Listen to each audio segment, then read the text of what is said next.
नमस्कार मित्रांनो, आज आपण 10वी किंवा 9वी जो 80 मार्काचा पेपर आहे त्या पेपरमध्ये भाषा अभ्यास जो विभाग आहे, विभाग नंबर 4 भाषा अभ्यास 16 मार्काचा हा प्रश्न आहे व्याकरणावरचा.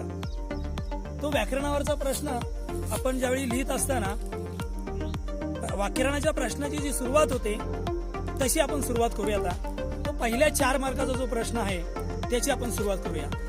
तो पहिल्या 4 मार्काचा जो प्रश्न आहे तो आहे वाक्याचे प्रकार ओळखा किंवा वाक्याचे प्रकार. विभाग 4 मध्ये सुरुवात होते. तर आपण वाक्य बघण्या अगोदर आपण एक पहिल्याशी सुरुवात करूया की वाक्य.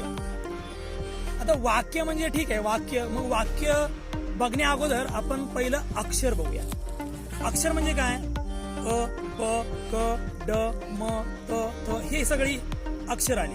आता या अक्षरांच्या समूहाने मतलब कुछ अक्षर जमा करके शब्द बनते, मतलब अमोल, टोपी, शर्ट वगैरह वगैरह. अब इन शब्दों के समूह को हम वाक्य कहते हैं.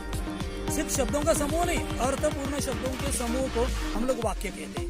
ऐसे नहीं कि कोई भी 10 शब्द उठाओ तो उसको वाक्य कहेंगे.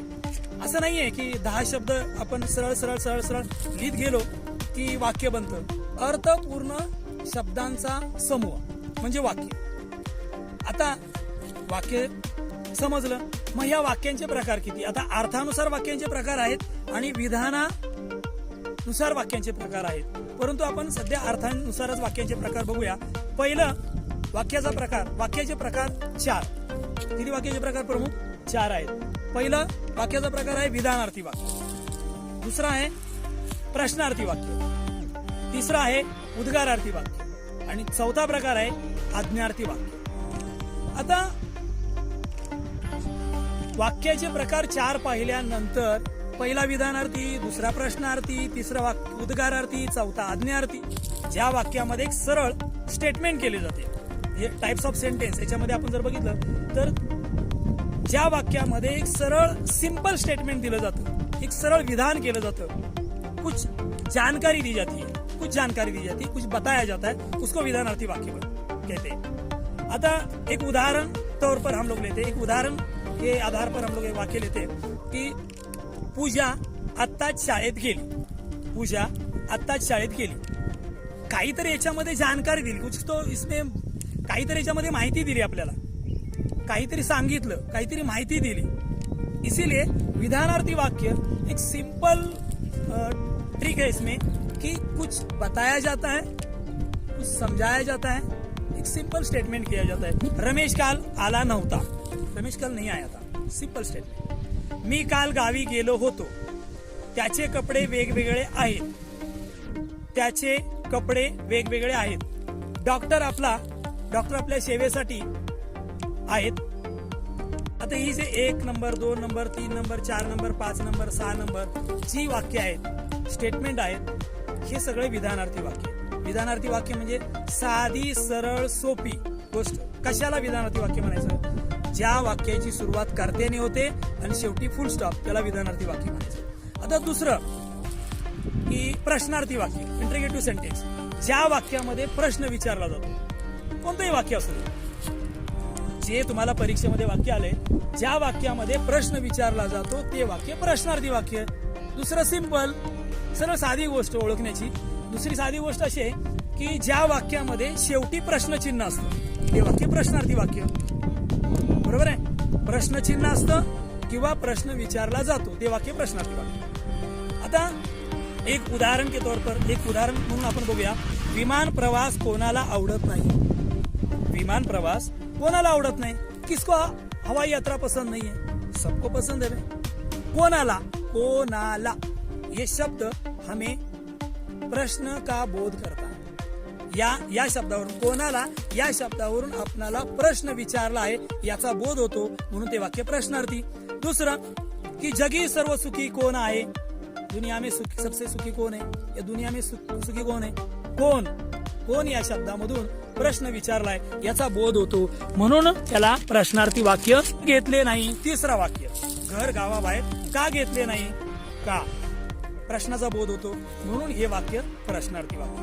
आपल्याला कुठे जायचे आहे? आपल्याला कुठे जायचे आहे? कुठे? हा शब्द काय करतो? प्रश्न विचारतो. हा शब्द काय करतो? कुठे हा शब्द प्रश्न विचारतो. म्हणून हे वाक्य प्रश्नार्थी वाक्य आणि प्रश्नचिन्ह शेवटी आहेच, म्हणजे हे वाक्य प्रश्नार्थी वाक्य. या वरील सर्व वाक्यामध्ये प्रश्न विचारलेला आहे, प्रश्न चिन्ह शेवटी आहे, म्हणजेच हे वाक्य प्रश्नार्थी आहे. आज्ञार्थी वाक्य, इम्पेरेटिव्ह सेंटेन्स. ज्या वाक्यामध्ये आज्ञा, म्हणजे कोणतं असं एक वाक्य तुम्हाला परीक्षेत आलं, त्या वाक्यामध्ये जर तुम्हाला वाटलं की या वाक्यामध्ये आपल्याला आज्ञा दिली, या वाक्यामध्ये हुकूम दिलाय, या वाक्यामध्ये विनंती केलेली आहे, या वाक्यामध्ये प्रार्थना केली, या वाक्यामध्ये आशीर्वाद दिलेत इत्यादी अर्थाचा जर बोध परीक्षेत आलेल्या वाक्यामध्ये झाला, कोणता? आज्ञा, हुकूम, विनंती, प्रार्थना, आशीर्वाद, अशा जर प्रकारचा आपल्याला त्या वाक्यामध्ये बोध झाला, मतलब हमें ऐसा बोध हुआ कि इसमें आज्ञा की है, विनती की है, प्रार्थना की है, आशीर्वाद दिया है, वगैरह वगैरह, तो ये वाक्य आज्ञार्थी वाक्य. तुझे पुस्तक, उदाहरण के तौर पर हम लोग एक वाक्य लेते हैं, तुझे पुस्तक मला दे, तुझे पुस्तक मला दे, क्या है? ऑर्डर.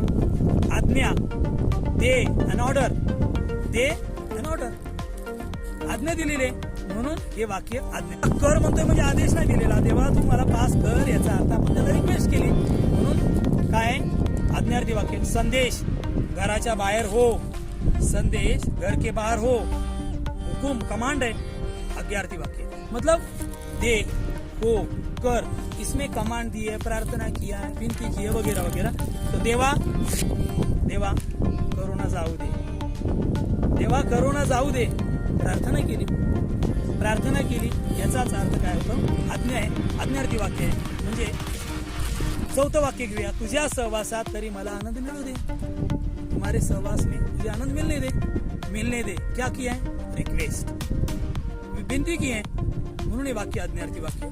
खूप शिक, मोठा हो, खूप शिक, खूप मोठा हो, क्या है?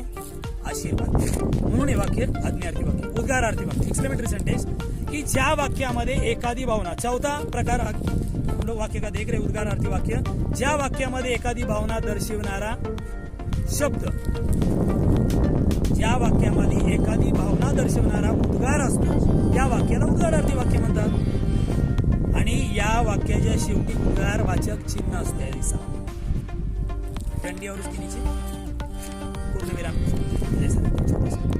तो एक्सक्लेमेटरी सेंटेंस में क्या होता है कि जिस वाक्य में अपनी भावनाओं को दर्शाया जाता है, ऐसा बोध होता है और एक्सक्लेमेटरी मार्क रहता है, उसको उद्गारार्थी वाक्य ऐसा कहते हैं. चिन्ह आहे, इसलिए उद्गारवाचक वाक्य.